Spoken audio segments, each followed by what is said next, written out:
আপনি কি ডেনমার্কে আছেন নাকি পাকিস্তানের কোনো শহরে? ডেনমার্কের মন্ত্রীর এ এক মন্তব্য যা গোটা বিশ্বকে কার্যত নাড়িয়ে দিয়েছে এবং ডেনমার্ক অফিসিয়ালি রাস্তা আটকে নামাজ পড়া এবং আজানের বিপক্ষে কড়া পদক্ষেপ নিতে চলেছে। ইউরোপ এই মুহূর্তে অবৈধ মুসলিমদের যে বারবারন্ত সেই সমস্যায় জর্জরিত। একের পর এক দেশ কার্যত এই অবৈধ অনুপ্রবেশকারী যা পাকিস্তান এবং বাংলাদেশ থেকে ইউরোপের বিভিন্ন জায়গায় ছড়িয়ে ছিটিয়ে বসবাস করছে তা নিয়ে নাজেহাল। স্বয়ং ডোনাল্ড ট্রাম্প কিছুদিন আগে বলেছিলেন যে ব্রিটেনের প্রধানমন্ত্রী স্টারমার যিনি পদত্যাগ করেছেন তার পদত্যাগের পিছনে আসল কারণটি হলো এই অবৈধ অনুপ্রবেশকারীদের জায়গা দেওয়া।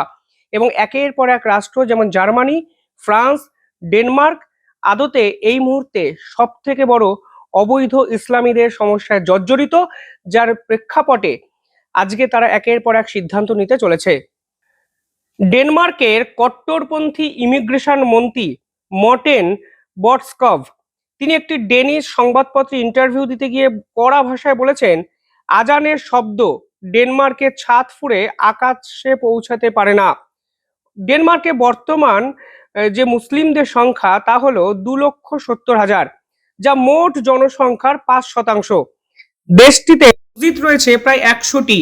কিন্তু ডেনিশ সরকারের একাংশের দাবি এই ইসলামিলাইজেশন এই যেটা হচ্ছে ডেনমার্কে তা সরাসরি ডেনমার্কের নিজস্ব সংস্কৃতিকে গ্রাস করছে। অর্থাৎ একের পর এক অবৈধ অনুপ্রবেশকারী ডেনমার্কে যাচ্ছে, কাজবাজের চক্করে যেখানে সেখানে ঢুকে যাচ্ছে এবং পরবর্তীকালে তারা রাস্তা আটকে নামাজ পড়ছে। আজানের ধ্বনি ডেনমার্কের আকাশে বিভিন্ন জায়গায় সঞ্চারিত হচ্ছে। এটা আসলে ড্যানিশদের নিজের যে সংস্কৃতি সেই সংস্কৃতিকে ঢেকে দিচ্ছে, যা এখন ডেনমার্কের প্রধান সমস্যা। তবে এই পরিকল্পনা প্রথম নয়। মানে ডেনমার্ক বর্তমানে এই আজান বন্ধের যে সরকারি নির্দেশিকা জারি করেছে সেটা এর আগেও তারা চেষ্টা করেছিল। 2020 সালে এবং 2021 সালে দেশটিতে আজান নিষিদ্ধের প্রস্তাব উঠেছিল, কিন্তু আইনি জটিলতায় তা সংসদ পর্যন্ত পৌঁছয়নি।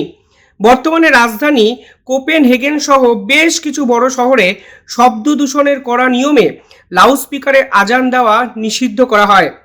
এবার সরকারি যে বিজ্ঞপ্তি প্রকাশ করা হয়েছে সেখানে আইনতভাবে এই আজানকে তারা দেশব্যাপী নিষেধাজ্ঞা বা নিষিদ্ধ ঘোষণা করলো এবং যা নিয়ে গোটা বিশ্ব কার্যত তোলপাড়।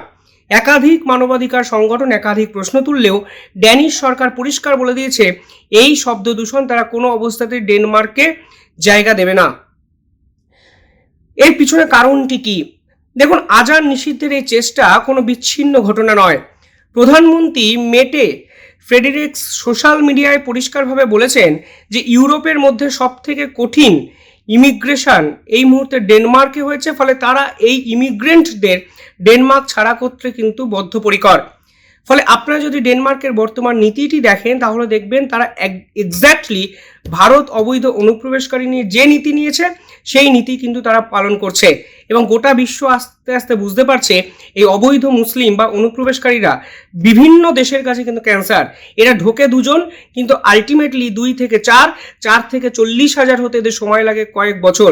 ফলে আজকে ইউরোপের একাধিক রাষ্ট্র সেই অবৈধ মুসলিম অনুপ্রবেশকারীদের এই যে সংখ্যায় আধিক্য বাড়ছে সেটা নিয়ে কিন্তু রীতিমতো জেরবার জর্জরিত। তার সপক্ষেও একাধিক নিউজ পেপার ডকুমেন্ট আমি ভিডিওটা শেষ অবধি দেখবেন, আমি নিঃসন্দেহে আপনাদের দেখাবো। এই মুহূর্তে ডেনমার্ক কি সিদ্ধান্ত নিয়েছে?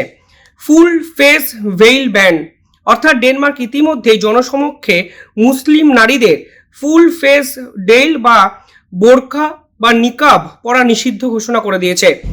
স্কুল, কলেজ ও বিশ্ববিদ্যালয় থেকে নামাজের জন্য আলাদা কক্ষ বা প্রেয়ার রুমকে সরিয়ে নেওয়ার নির্দেশ দেওয়া হয়েছে। 2023 সালে এর আগেও কিন্তু একটি বিতর্কিত ঘটনা ডেনমার্কে হয়েছিল। ডেনমার্কের উগ্রপন্থীদের কোরআন পোড়ানোর ঘটনায় বিশ্বজুড়ে তোলপাড় হয় সে সময়। মুসলিম দেশগুলোর মধ্যে তীব্র অর্থনৈতিক এবং ভূরাজনৈতিক চাপের মুখে ডেনমার্ক ধর্মীয় গ্রন্থ পোড়ানো নিষিদ্ধ করতে বাধ্য হয়েছিল। বিশ্লেষকদের মতে সেই ঘটনার পর ডেনমার্কের দক্ষিণপন্থী ভোটারদের শান্ত করতেই সরকার এখন আজান নিষিদ্ধের মতো নতুন চাল চালছে। পরবর্তীকালে গোটা কয়েক বছর ধরে ইউরোপের বিভিন্ন জায়গায় এই অবৈধ অনুপ্রবেশকারী সমস্যা যে রীতিমতো চিন্তার কারণ তা কিন্তু আমাদের সামনে আসে। কয়েক বছর ধরে পুরো ইউরোপ জুড়ে এই অভিবাসন বিরোধী এবং ইসলামোফোবিক হওয়া প্রবল। এই হাওয়া প্রবলভাবে বাড়তে শুরু করেছে।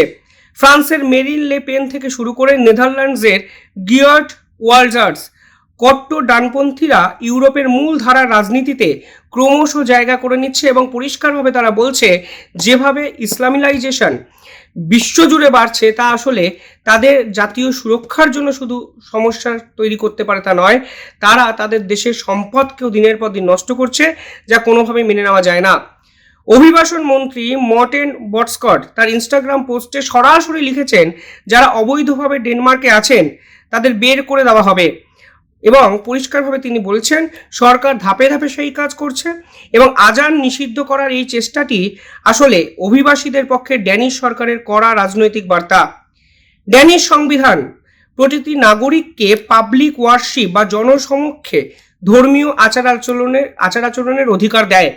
ডেনমার্কের মানবাধিকার কর্মী এবং আন্তর্জাতিক বিশ্লেষকদের মতে নির্দিষ্ট কোনো একটি ধর্মকে টার্গেট করে আইন বানালে তা সরাসরি সংবিধানের লঙ্ঘন হবে এবং ইউরোপীয় মানবাধিকার আদালতেও এটি বড় ধাক্কা খেতে পারে।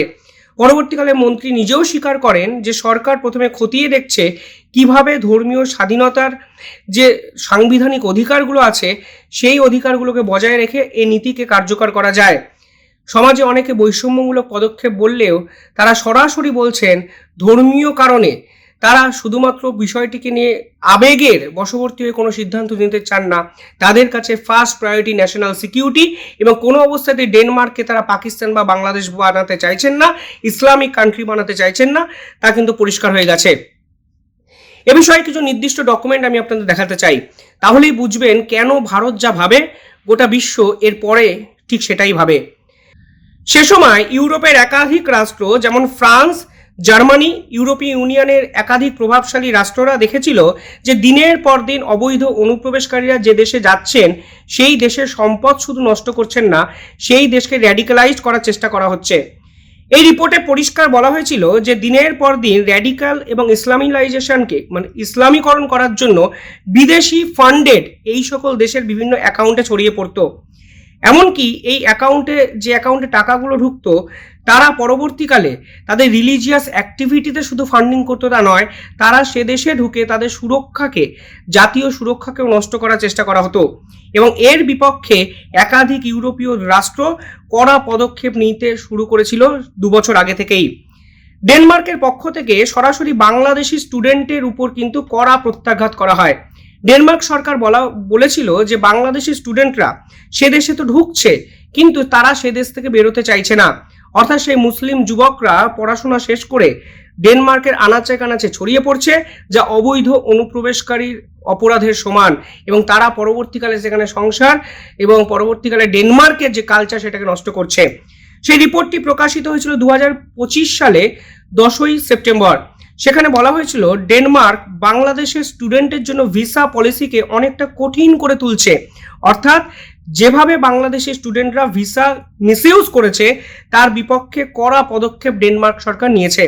অর্থাৎ বাংলাদেশিরাই যে আসলে এই অবৈধ অনুপ্রবেশকারী হয়ে ইউরোপের বিভিন্ন জায়গায় ছড়িয়ে পড়ছে এবং কিছুটা পাকিস্তানিরা, সেই উদাহরণ কিন্তু ডেনমার্ক এর আগেই আন্তর্জাতিক স্তরের সামনে রেখেছিল। শুধু তাই নয়, আরও একটি ইম্পর্টেন্ট নিউজ আমি আপনাদের দেখাতে চাই যেটি এসেছিল স্বয়ং আমেরিকার পক্ষ থেকে। সেখানে আমেরিকার এক সেনেটর তিনি সরাসরি বলেছিলেন যে import in radical Islam will destroy America. Texas congressman Brandon Gill once যে সিকোয়েন্স তৈরি হয়েছিল ইউরোপে তার সাপেক্ষে এই কথাগুলো কিন্তু বলেছিলেন ব্র্যান্ডন গিল 2026 ফেব্রুয়ারি মাসে, অর্থাৎ ঠিক 3 মাস আগে। সেখানে তিনি পরিষ্কার বলেছিলেন যে আমরা দিনের পর দিন যেভাবে বাইরে থেকে র্যাডিক্যালাইজড ইসলামিস্টদের ইউরোপে এবং আমেরিকায় স্থান দিচ্ছি তা কিন্তু আমেরিকাকে একদিন শেষ করে দিতে পারে। অর্থাৎ আজকে ডেনমার্ক যে সিদ্ধান্ত নিয়েছে তা কিন্তু একদিনের কোনো সিদ্ধান্ত নয়। অবৈধ মুসলিম, বাংলাদেশি এবং পাকিস্তানিরা দিনের পর দিন যে দেশে যাচ্ছে সেই দেশের সুরক্ষাকে সম্পূর্ণভাবে বিনষ্ট করছে, সেই দেশে তারা সংখ্যাধিক্যে খুব অল্প সময়ের মধ্যে বেড়ে যাচ্ছে, ফলে সেই দেশের কালচারাল একটা চেঞ্জ আমেরিকার মতো রাষ্ট্র কিন্তু অবজার্ভ করেছিল। শুধু তাই নয়, ডোনাল্ড ট্রাম্পের একটি স্টেটমেন্ট, আমি ঠিক 2 দিন আগের একটি স্টেটমেন্ট আপনাদের দেখাতে চাই। ইউকে প্রাইম মিনিস্টার স্টারমার যখন রিজাইন করেন তখন ডোনাল্ড ট্রাম্প সরাসরি একটি স্টেটমেন্ট দেন। তিনি তখন পরিষ্কারভাবে বলেন যে এই যে ইমিগ্রেশনের উপর ইউকে বা ব্রিটেন সরাসরি কোনো কন্ট্রোল করতে পারেনি, তার জন্যই আজকে ব্রিটিশ প্রধানমন্ত্রীর এই কিন্তু পতন। Trump Sage UK prime minister Starmer will resign over immigration and energy ফেলার্স। অর্থাৎ দুটো কারণের মধ্যে একটি কারণ ছিল ইমিগ্রেশন।